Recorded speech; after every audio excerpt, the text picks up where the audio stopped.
So here we have this game called The Alters. It makes your birth copies of yourself. You make birth copies of yourself to survive. Sorry, got tongue twisted there. I saw a trailer for this a long time ago and haven't heard anything since. So we got a 7-minute video on it. So we're gonna take a look at it. It looked interesting to me.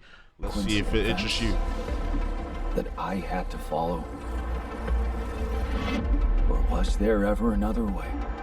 Yandolski is marooned on an alien planet, tasked with piloting a hulking mobile laboratory shaped like a giant wheel. If he doesn't keep it moving, the planet's orbit will catch up with him and he'll burn in the heat of a nearby sun. It takes a whole team of specialists to keep the base running, but Yan is all by himself, so there's only one thing to do: make more Yans. Not clones, but alternate Yans birthed from alternative realities. He must learn to work with these Yans, and in the process may end up even learning something about himself.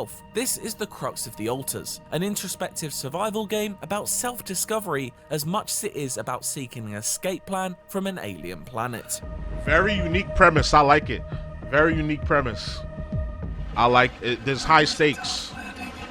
My gameplay demo began with being tasked to gather 6 metal resources from a nearby ore vein, so that maintenance work on the wheel lab could be undertaken, which is where the Alters' core survival loop begins. Yan himself was the maintenance worker on the crew, but his related skills will only get you so far. This was a crew initially full of scientists, miners and other specialists, but with the entire team discovered dead on a beach, you need to reassemble that knowledge base. With a rapidly approaching sun ready to burn you to a crisp, there's no time to sit and read through some textbooks to gain all this info though, and this is where the wild main conceit of The Alters emerges. Mysterious video messages make their way to Yan and inform you of an experimental branching technology that could aid you in your efforts. Using a shimmering resource called rapidium found in a nearby cave, you can create new versions of yourself in a specialization of your choosing. I haven't got a full grasp of just how many Yan variations will be available in total, but in the 2 to 3 hours with the game, those available to me included Doctor,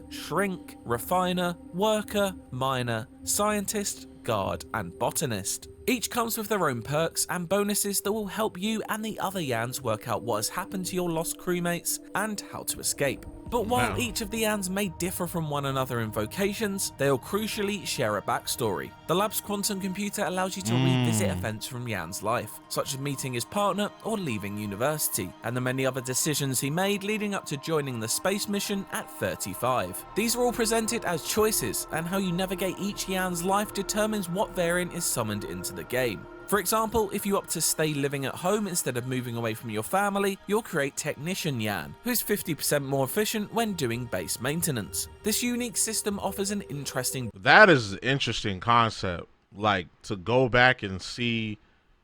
Imagine you could do that with your life. Like, you can go back and look at decisions and make yourself make the other decision and see what kind of person that would make out of you. I think everybody has thought about that at least once in their lives. So to make that into a game is on point. Shout out to the developer. I forgot who he said the developer was, but shout out to them. Dilemma when creating a new Yan. Do you navigate their former life in such a way that would create an ideal new recruit purely for gameplay reasons? Or do you experiment with different and more unusual choices to see how a Yan with a particular life experience will add to your story? It's a credit to both the visual design of each Yan and voice actor Alex Jordan that each new variant remains familiar but distinguished enough from one another. Yeah, shout out to the actor. But my name is Yandolski too. It's crucial that they each have their own personality for you to either bond with or rub against, and from what I can see so far, it's done really well. You also get to read through each of the Yan's stories using interactive timelines, often tales filled with tragic loss, addiction, and financial woes. It's not all doom and gloom though. I had a touching dumpling dinner date with Technician Yan as we reminisced about our shared mother and attempted to reproduce her homemade pierogi recipe. Here you are, the famous Dolsky pierogi.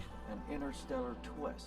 In yet another fascinating departure from the classic survival game template, this sequence played out more like an RPG conversation, giving me the chance to choose dialogue options that would improve the relationship between myself and my alter ego. Initially a frictional figure, Technician Yan warmed up during the scene as I managed to chip away at his rebellious streak and decrease his anxiety about the whole admittedly confusing situation. These conversations also provide a chance for the Yans to reflect on past mistakes in their life and ask each other how taking a different path worked for them, adding an appreciated emotive edge to the story. Other ways to build bonds include fulfilling tasks for your crewmates, such as providing them with a comfier place to sleep or a social room so they can enjoy their free time more freely. I also birthed a botanist to help manage my newly built greenhouse, and in turn feed my yans better and boost their morale. I'm intrigued to see how these relationships bloom or dissolve over time, and what impacts they may have on the story. Could it result in mutiny if things get too heated between the yans? It's this central mechanic of creating and interacting with new yans, paired with the central enigma of the story, that drives the altars. The fact that this narrative element takes up such a significant amount of the altars could prove to be its saving grace, as I found the actual survival parts of the gameplay to be far less engaging. Admittedly, survival is a genre I don't naturally gravitate towards, but the repetitive loop of finding a resource deposit, drilling that deposit, building a new piece of equipment, and then doing it all over again isn't the most engaging to me. As is often the case, time is your most precious resource of all, and the altars does keep you on your toes in regards to managing both the clock and your tiredness levels. Every task takes energy, from mining to craft. See, but that's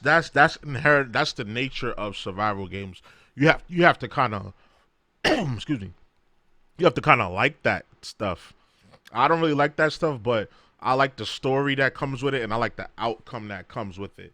So I could play a survival game like Sons of the Forest, for example, just to see like what the outcome would be if I make this decision, or the outcome would be if I make that decision.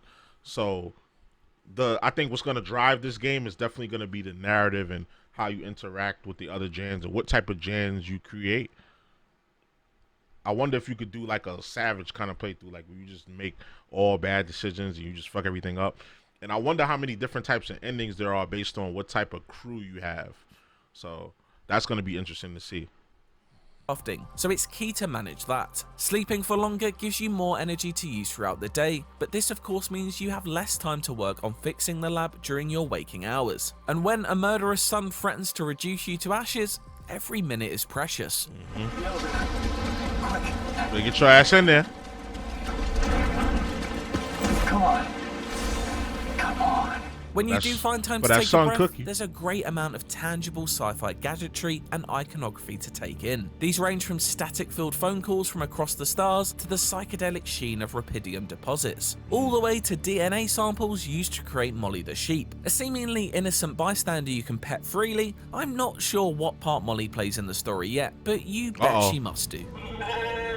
The planet itself is hostile despite no signs of other life being apparent. Sharp rock structures jut out of oily seas whose waves pulse menacingly, and is in contrast to the clinical silvers and whites of the base. It's a cross-celestial blend of movies Moon and The Martian, with dashes of Death Stranding's aesthetic thrown into the mix, that makes it has for an that vibe. intriguing proposition. But while the Altars appears to be ticking many good boxes story-wise, I am wary of the moment-to-moment gameplay wearing thin over time if it doesn't develop significantly past these first handful of hours. I am looking forward to seeing more though, and finding out where the mystery leads.